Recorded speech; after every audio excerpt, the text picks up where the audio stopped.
Picture this. A quiet girl says no to the wrong group of bullies, and they try to humiliate her in front of the entire gym. But what they didn't know, she was trained to fight back. One roundhouse kick later, the school was silent, and everything changed. At Crestmore High, 17-year-old Noelle Tran moved through the hallways like mist, present but barely noticed. She wore the same navy hoodie nearly every day, sleeves tugged over her hands, her gaze glued to the floor or her sketchbook. Her teachers knew her as bright but distant. Her classmates barely remembered her name. Noelle liked it that way. In a school where popularity echoed louder than kindness, invisibility felt like safety. Her comfort zone was the back row of classrooms, the library at lunch, and her bedroom wall, where she'd taped up charcoal sketches of cities she dreamed of escaping to. New York, Kyoto, anywhere but Crestmore. She had no interest in school dances, cheer tryouts, or student council, and most certainly not in boys like Derek Fields, the basketball team's co-captain and self-proclaimed king of junior year. But Derek noticed her, not because he saw her, really saw her, but because she was quiet, different, unreadable.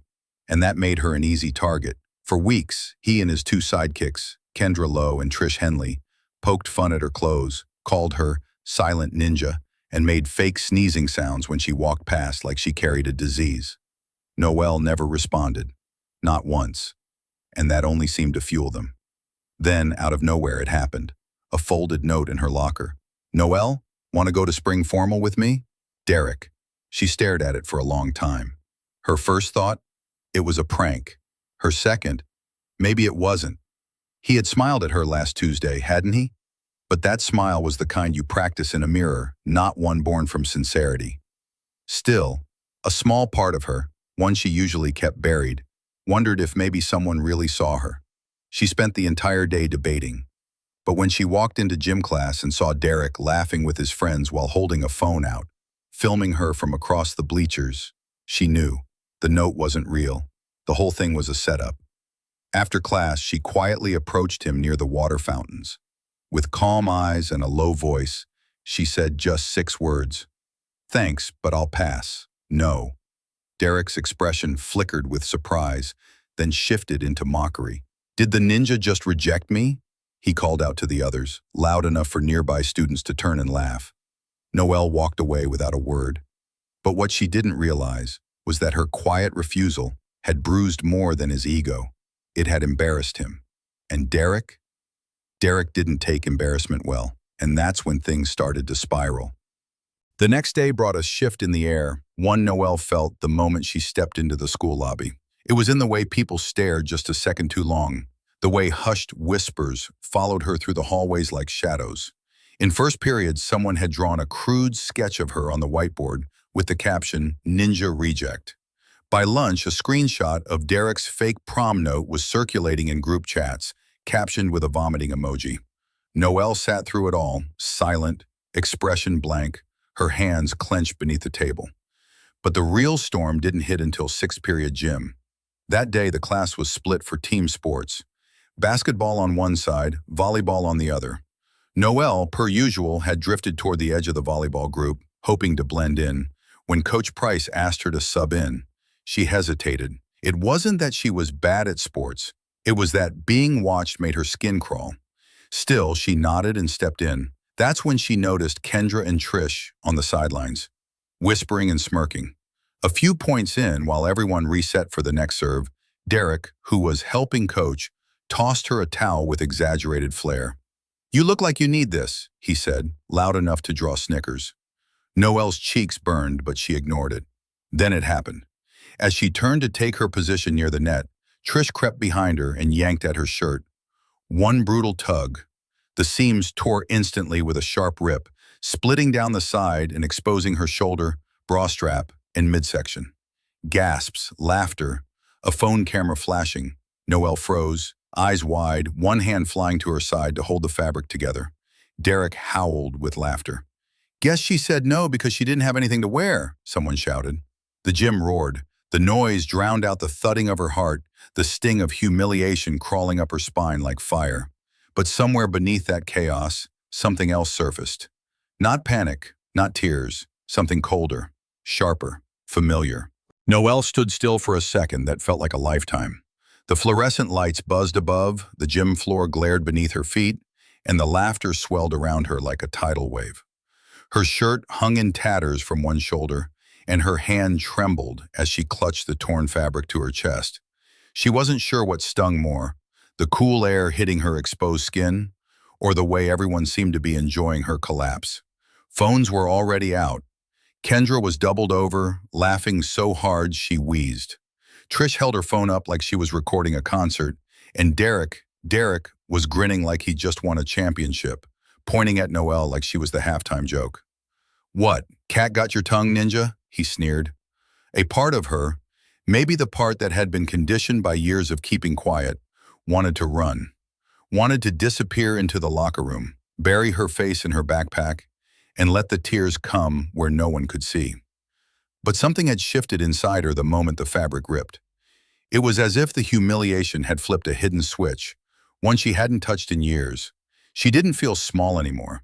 Her fingers uncurled from the shredded shirt. Her eyes rose slowly, meeting Derek's across the court, then Kendra's, then Trish's.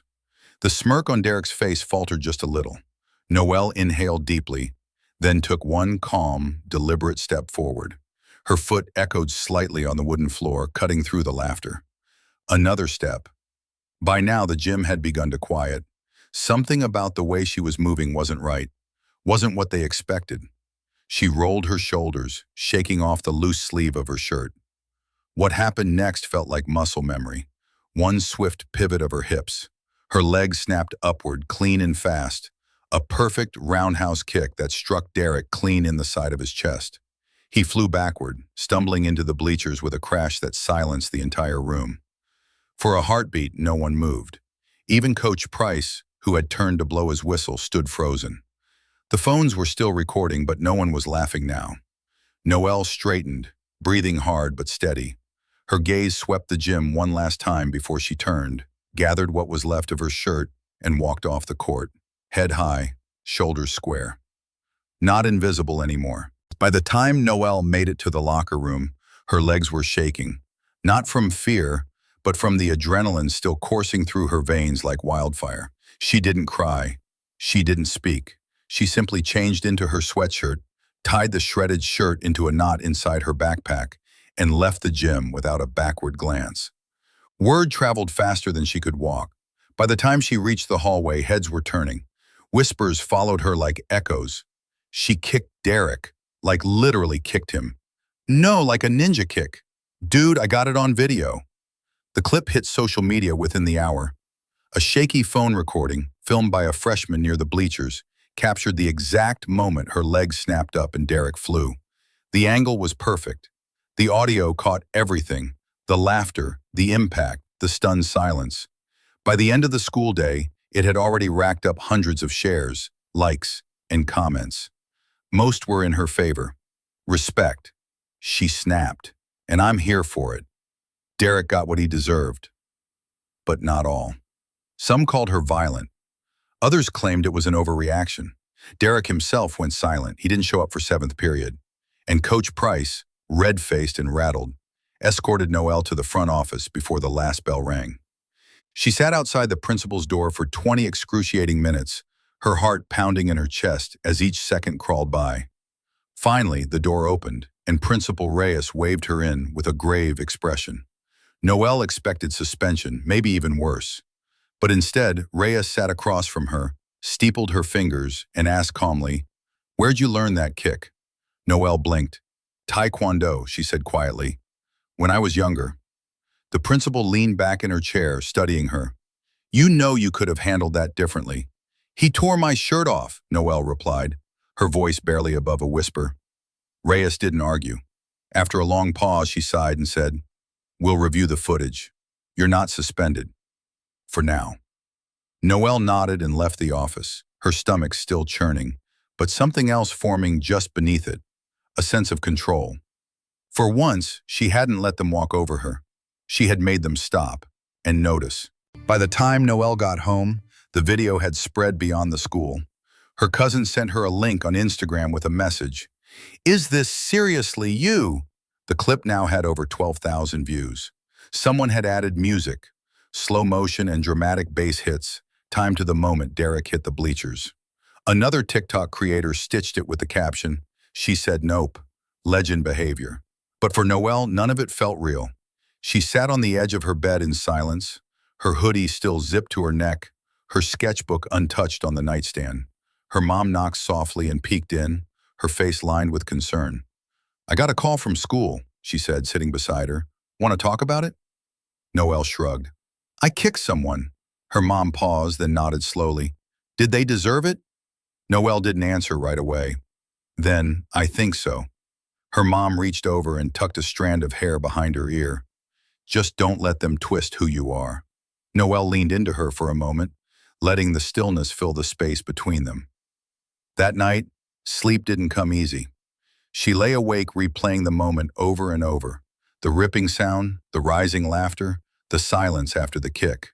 But her mind kept drifting further back, to age 10, to the dusty mats of her old taekwondo class at Blue Star Studio.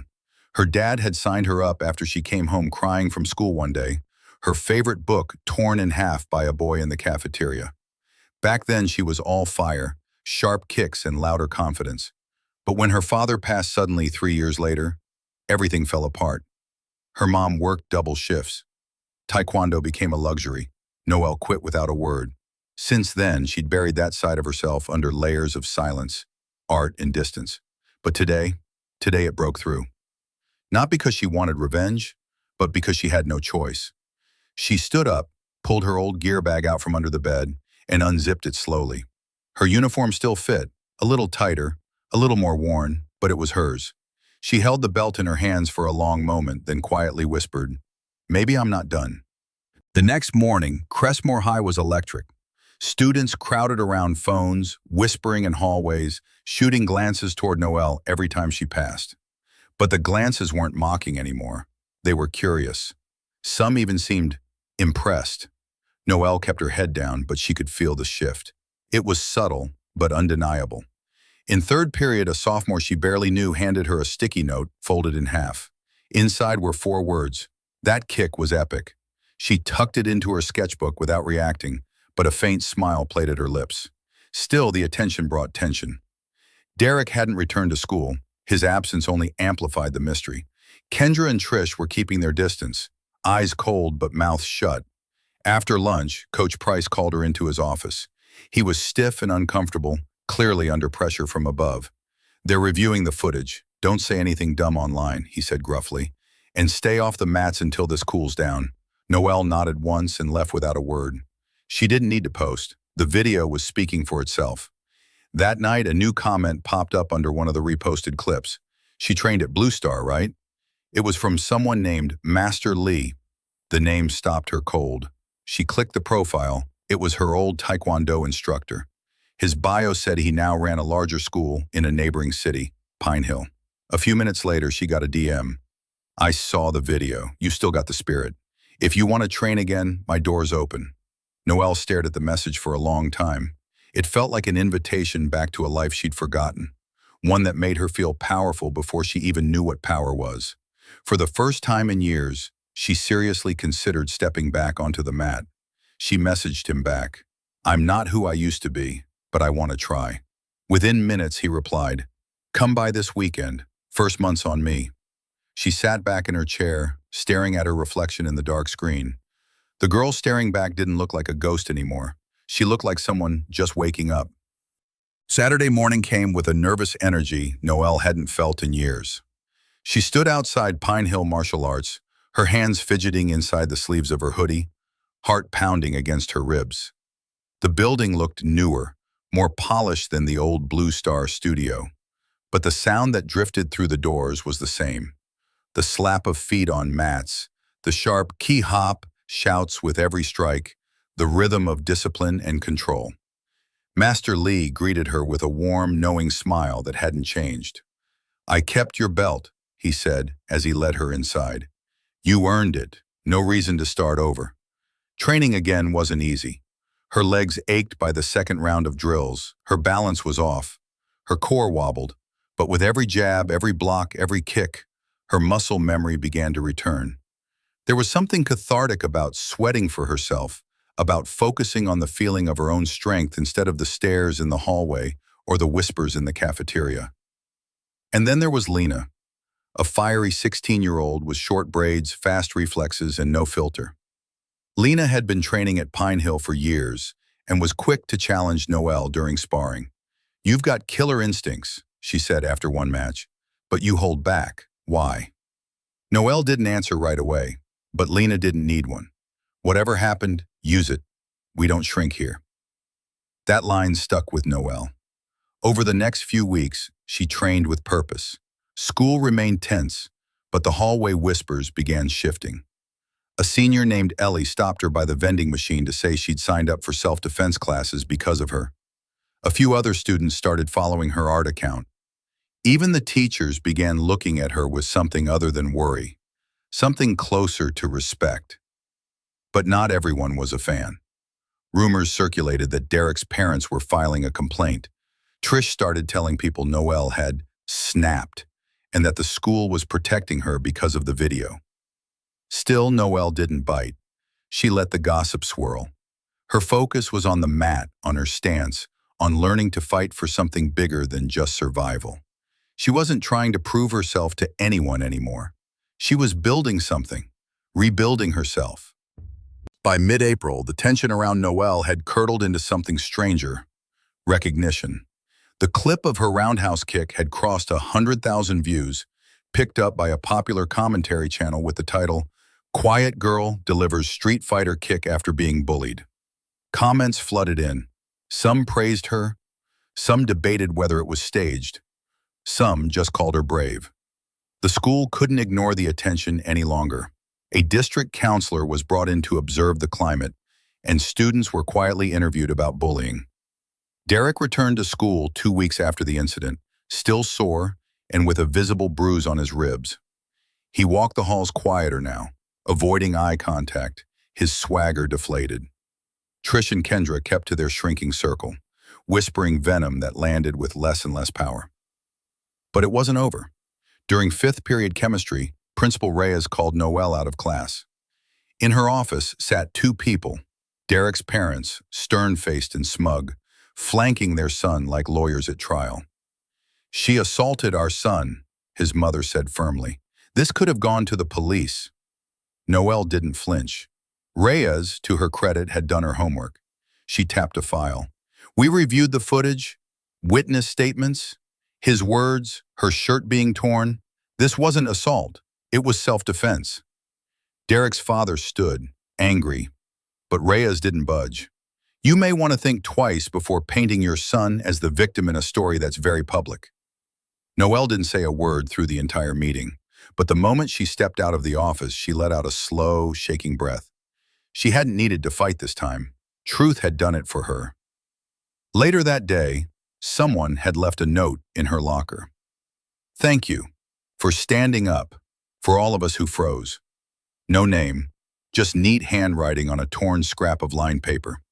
Noelle folded it carefully and tucked it into the front cover of her sketchbook. It wasn't revenge she wanted anymore. It was something deeper. Restoration. She was tired of being the warning. She wanted to become the example. Every evening she trained harder. Lena pushed her. Master Lee corrected her form with quiet precision. She signed up for her first regional sparring tournament, something she never would have imagined weeks ago. And for the first time, she wasn't hiding from her story. She was stepping right into it. The tournament was held at the Crestview Athletic Complex, a polished, echoing space filled with polished mats, echoing announcements, and rows of folding chairs packed with spectators. Noelle arrived early, her duffel bag slung over one shoulder, her heart pounding behind her ribs like a second heartbeat. Lena was already there, bouncing on her toes, grinning like this was just another Tuesday. "Let's wreck some egos," she said with a wink. Noelle smiled but stayed quiet, channeling the pressure into focus. Master Lee met them by the registration table, placing a steady hand on her shoulder. "Compete with calm," he said. "You don't have to fight the past today, just be here." Noelle nodded. Her name was called in the second bracket, intermediate division. Her first match was against a tall girl from the east side with lightning-fast footwork. The moment they bowed and took stances, instinct took over. Noelle moved with a quiet rhythm, blocking, countering, stepping into herself. A clean sidekick earned her the first point. A backstep punch sealed the second. She won the match in under 2 minutes. As the day went on, she fought again. Each time a new opponent, each time pushing a little harder. Her body screamed by the semifinals, but her mind was still. She could feel herself coming back to life in every breath, every strike, every pivot of her hips. And then came the final round. Her opponent, an older competitor. Taller, stronger, with years of competitive experience. Noelle bowed, took her stance, and waited for the buzzer. The fight was brutal. The girl landed a spinning kick that knocked Noelle off balance early, but she recovered. She adapted. In the final 30 seconds, tied in points, her opponent rushed forward, too fast. Noelle pivoted on her heel and unleashed a roundhouse so clean and sharp that the crowd audibly gasped. The point was hers. She had won. As the ref raised her hand, a surge of emotion welled in her chest. Pride, disbelief, relief. She didn't cry, she stood tall. From the crowd, she spotted someone unexpected. Ellie, the senior who had once left her that sticky note, standing and clapping. Even a few classmates from Crestmore had come. No jeers, just stunned faces. Support. In that moment, Noelle didn't feel like a girl who had kicked back against bullies. She felt like a warrior who had finally stepped into her own power. Graduation came 3 weeks later. The gym, once the scene of her worst humiliation, was now filled with folding chairs, floral dresses, and camera flashes. Noelle walked across the stage in her cap and gown, her name echoing from the speakers, and felt a strange sense of peace settle over her. Tucked beneath her robe was a folded letter, an acceptance from an arts program at Halden University, and with it, a partial athletic scholarship, thanks to her placement at regionals. She had submitted her sketchbook portfolio just days after the tournament. Pages now fill with images of powerful women, fierce stances, and fire-eyed girls who looked suspiciously like her. She passed Principal Reyes on the way down and received a knowing nod. In the parking lot afterward, Lena threw an arm around her and shouted, "Crestmore's silent ninja's going full legend." Her mom hugged her tighter than ever, whispering, "I knew you were strong, baby. I just didn't know the world would get to see it." And Derek? He didn't show up. Rumor had it his family moved him to a private school, away from the heat. Noelle didn't care. She had no anger left for him, just distance. The internet had moved on to its next viral moment, but around campus the legend still lingered, not just of the kick, but of the quiet girl who stood up, didn't back down, and walked forward. Noelle wasn't invisible anymore. She didn't need to raise her voice to command attention. She carried her history, her bruises, her art, and her black belt-like armor. And as she packed her things for college that summer, she tucked the torn shirt, the one they tried to humiliate her with, into the bottom of her bag. Not as a wound, but as a reminder of who she had been and who she chose to become.